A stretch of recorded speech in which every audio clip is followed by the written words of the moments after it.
Kami dari Dinas Perikanan Kabupaten Tangerang belajar ke Balai Perikanan Wanayasa di Kabupaten Purwakarta. Oleh karenanya di sini saya didampingi oleh Bapak Arif, yaitu tenaga ahli ya, dari Nila Nirwana yang lebih fenomenal, dan juga Mas Marwana dari launchingnya Balai Perikanan Wanayasa ini. Oleh karenanya sedikit banyak Pak Arif ingin saya tahu tentang Marwana ini dan yang paling lebih fenomenal yaitu adalah Nirwananya ini bagaimana. Silakan Pak Arif.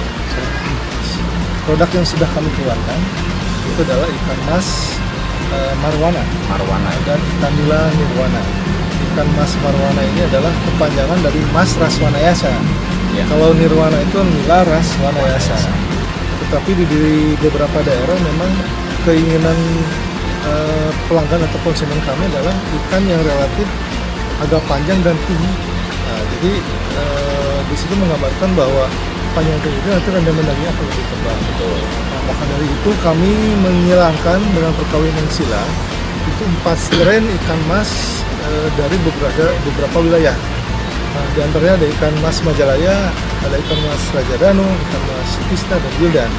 Yang hasilnya itu ikan menjadi lebih panjang dan tinggi badannya. Nah, di samping itu ikan mas Marwana ini dalam hal pemuliaan dan ekasenetik ini kita dibantu dengan bantuan marker molekuler. Jadi dalam hal nanti seleksi induk, dalam hal nanti pembelian induk unggul, itu kita tidak menggunakan lagi seleksi individu yang relatif lama. Jadi kita tinggal mengecek DNA ikan mas tersebut, dicekkan ke dalam PCR, nanti ketahuan bahwa ikan mas yang itu nanti akan kita pisahkan. Nah, alhamdulillah pada tahun 2015 ikan mas ini sudah kami rilis di launching dan berdasarkan SK Menteri Perikanan pada waktu itu 2015, dan alhamdulillah sekarang kita sudah melakukan beberapa perbaikan dan sudah kita sebar ke beberapa wilayah. Itu untuk ikan mas. Kalau ikan nila ini setahap lebih maju dibandingkan ikan mas. Kalau ikan nila ini kita berawal pada tahun 2000. 2002 kita mulai pemuliaan. Ikan Nirwana itu pada waktu itu ini adalah perkawinan silang antara nila gift dan get. Jadi pada waktu itu yang kita punya gift G6.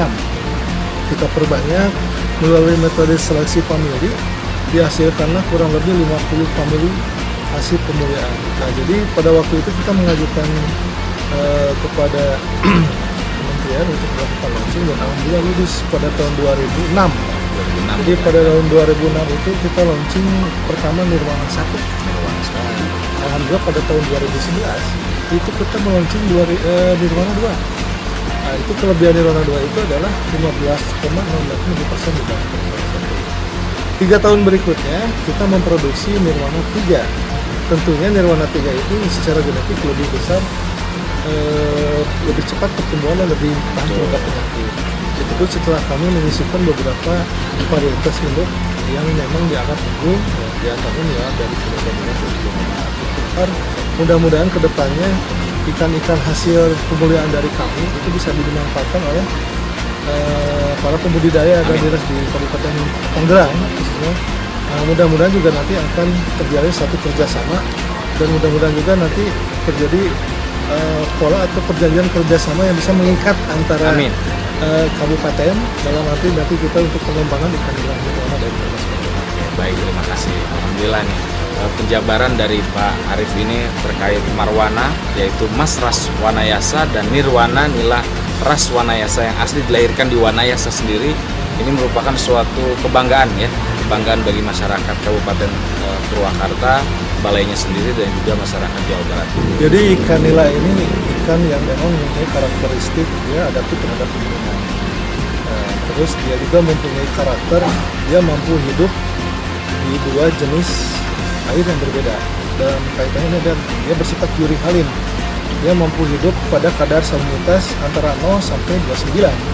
Bahkan alhamdulillah Nirwana ini sudah bisa hidup di salinitas 29. Artinya kalau ikan Nirwana ini memang mampu hidup di karakter salinitas atau kadar garam relatif lebih dari 0, artinya ini ikan bisa dibudidayakan pada perairan yang relatif payau. Nah, jadi payau itu antara air tawar dan air laut.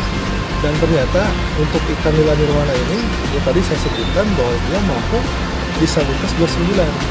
Ini sangat menggembirakan karena alhamdulillah beberapa tahun ini di beberapa perairan khususnya untuk yang ditambak yang di Payau itu trennya semakin meningkat terhadap permintaan dan suplai kami dari balai kami untuk kegiatan budidaya di daerah utara.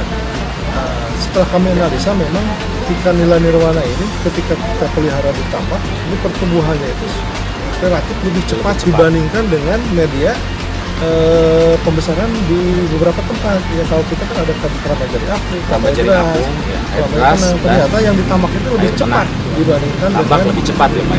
ternyata ikan nila ini juga kita analisa juga ya, dia mampu hidup dari payau itu, dia memanfaatkan klekat itu benar-benar sebagai makanannya.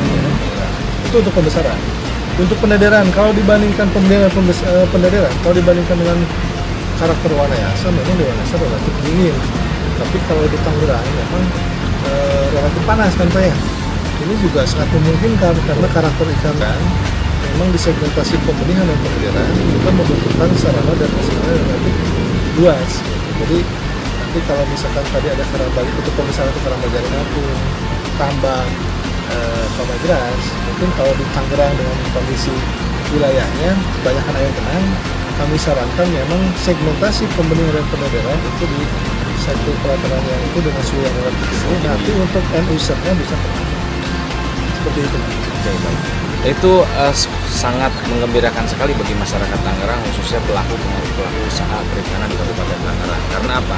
Nirwana ini bisa dibudidayakan dengan kondisi yang lebih ada salinitasnya bisa lebih tinggi daripada tempat asalnya di Wanayasa. Oleh karenanya mungkin kedepannya mungkin ada sedikit program dari Balai Perikanan Wanayasa ini terkait masalah pola-pola kerjasama bagaimana yang harus ditempuh untuk berbagai instansi, baik itu pemerintahan, non pemerintahan ataupun mungkin UPR, Karang Taruna, segala macam kira-kira apa yang ada di Balai Perikanan Wanayasa untuk sebagai program untuk bisa mengembangbiakan ke berbagai tempat. Jadi banyak sekali pola-pola mungkin yang bisa diadopsi yang sudah kami lakukan sebelum Kabupaten Tangerang. Salah satu contohnya saja misalkan dengan dinas boleh saja nanti dinas dalam kaitannya UPTD Balai Benih itu mengadop pola kita yang ada di Wanayasa itu jadi memberikan atau menyebarkan induk-induk PS kepada para pembudidaya di Kabupaten Tangerang.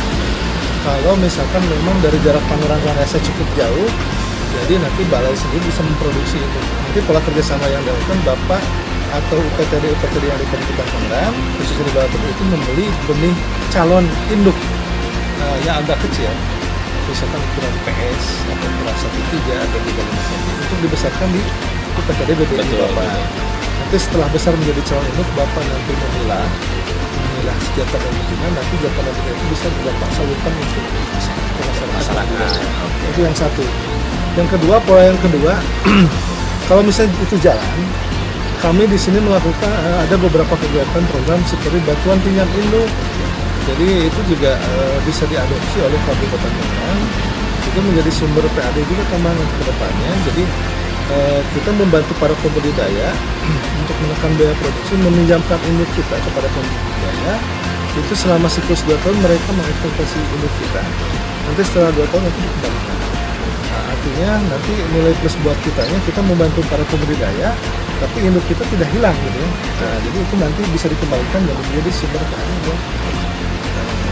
Yang ketiga, mungkin pola kerjasama yang bisa dilakukan. Kita kan punya banyak petani pembenih di sini nih, betul ya. Petani pembenih apa tadi kita berbicara induk. Di sana sekarang banyak tambak gitu di daerah itu. Yang jumlahnya mungkin saya kurang begitu hektaran juga gitu ya, dan penyerapannya cukup besar. Pola kerjasama yang ketiga itu dari segi benihnya gitu. Jadi sekarang benih nirwana sudah teruji nih untuk dikelola di perairan Payau. Bapak bisa berkoordinasi dengan kelompok kami di sini untuk membeli mungkin untuk ukuran apa atau 1.3 itu tentunya begitu. Itu mungkin 3 pola yang kami tahu. Baik, terima kasih Pak Arief atas presentasi singkatnya dan berkenan waktunya untuk kami wawancarai dari Dinas Perikanan Kabupaten Tangerang. Diucapkan terima kasih kepada rekan-rekan Balai Perikanan Wanayasa ini yang sudah memberikan ilmu setidaknya selama beberapa hari ini kepada kami. Semoga ada manfaatnya Pak di Amin. Kabupaten Tangerang. Amin. Terima kasih Pak Arif. Sama-sama Pak Sugih. Ya. Terima kasih pada Kepala Dinas Perikanan Kabupaten Tangerang, Pak Heri Wibowo, selaku Kepala Dinas Perikanan Kabupaten Tangerang. Karena kami saat ini sedang melakukan proses belajar tentang budidaya nila nirwana dan ikan mas marwana ya. Jadi memang ini sangat berguna sekali bagi kami semua selaku pembudidaya ikan air tawar di Kabupaten Tangerang, dan kami sangat berharap program-program seperti ini bisa dilakukan ke depannya dan lebih banyak lagi teman-teman pembudidaya yang diikut sertakan dalam kegiatan seperti ini, karena ini sangat membantu dalam hal pembelajaran untuk mengetahui hal-hal yang belum pernah kami ketahui. Dan kami juga mengucapkan banyak terima kasih kepada pihak balai yang telah melakukan bimbingan belajar kepada kami selaku pembudidaya. Oke, terima kasih dari kami. Assalamualaikum warahmatullahi wabarakatuh.